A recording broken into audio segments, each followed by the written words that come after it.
This is Barry Zalma speaking for Claim School Incorporated's blog, Zalma on Insurance. Today we're going to talk about why, even after avoiding prison, an insurance fraudster appealed unsuccessfully, and why a false lightning strike claim resulted in a fraud conviction. Sara Weisbeck appealed her convictions for insurance fraud, false material information, and identity theft over $1,500 and under $10,000, both Class D felonies.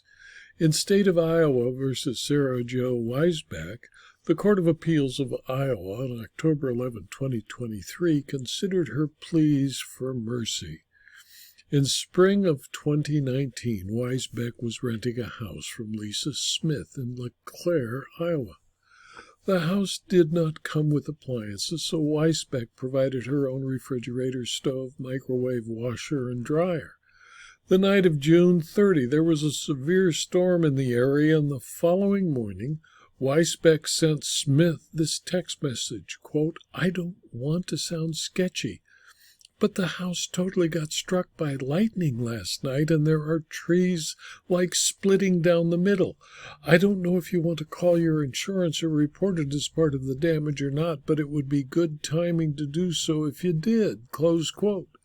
That evening, Smith and her son went over to the house. Weisbeck was in the backyard and showed Smith the splitting tree at the back of the large lot, but Smith did not see nor smell any scorching.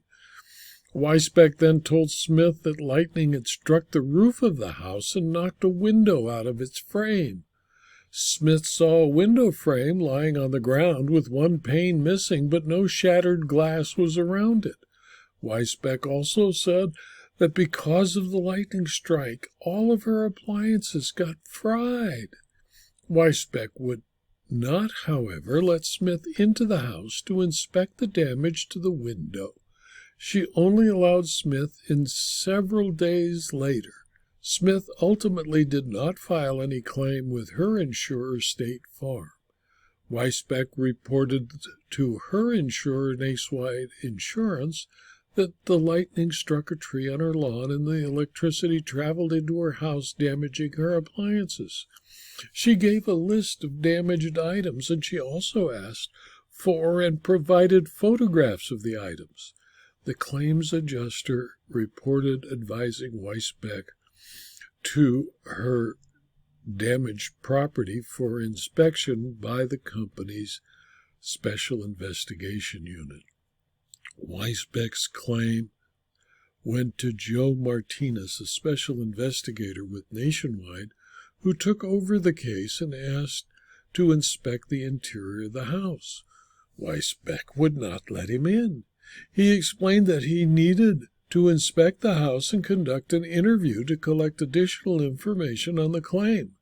Martinez was allowed to stay outside and photograph the tree in the house exterior, noting that the electrical meter was still functioning and there appeared to be no electrical or fire damage to the house. At that point, Weisbeck came out again and told Martinez to leave. Weisbeck was deemed to have refused to cooperate with the investigation, and Nationwide ultimately denied her lost claim. The LeClaire police, after receiving a report from Ms. Smith, forwarded the complaint to the Iowa Insurance Division Fraud Bureau. The state ultimately charged Weisbeck with 2 criminal counts: insurance fraud, false material information, a Class D felony, and identity theft over $1,500, also a Class D felony. A jury convicted Weisbeck as charged. The court sentenced her to indeterminate terms of 5 years for each conviction, but suspended the terms and imposed 2 years of probation. She appealed her convictions and sentence. Weisbeck argued that there was insufficient evidence to prove she intended to defraud Nationwide or that she provided material false information. The Court of Appeals agreed with the state that there was ample ample evidence to support both jury findings. The state established that several of the appliances, including the PlayStation and the Samsung Blu-ray player, appeared to have functioning lights, suggesting those electronics did not get fried, as Weisbeck claimed. Another photograph that she provided depicted a monitor and printer with functioning blue lights next to the HP computer, also claimed as damaged. The Court of Appeals concluded that the jury reasonably believed that Weisbeck invented a fake email address to stand in as her landlord and falsely represented that her claim was valid. The evidence was enough to convince the jury that Weisbeck did so with the specific intent to defraud Nationwide. The jury was entitled to reject this defense and disbelieve Weisbeck's story about the shifting appliances, and did so. There was substantial evidence to support its contention, and a jury could conclude beyond a reasonable doubt that Weisbeck engaged in a pattern of deceptive behavior intended to get her claim approved, depriving Nationwide of those funds through deceit. Finally, Weisbeck contended her sentence to 2 5-year prison terms, even though they were suspended, instead of the deferred judgment she had requested, was not fair. At sentencing, Weisbeck argued that a felony conviction on her record would preclude her from jobs in her field as an elementary school resource teacher.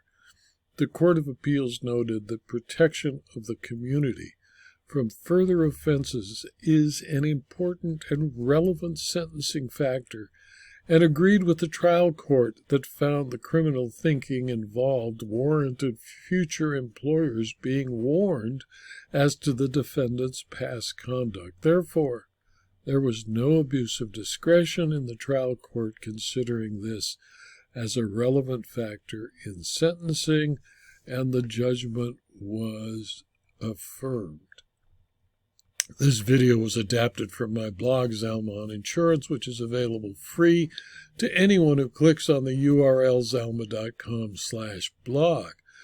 If you found the video to be useful, please tell your friends and colleagues about this blog and the videos, and let them also subscribe to the blog and videos, all of which subscriptions are free.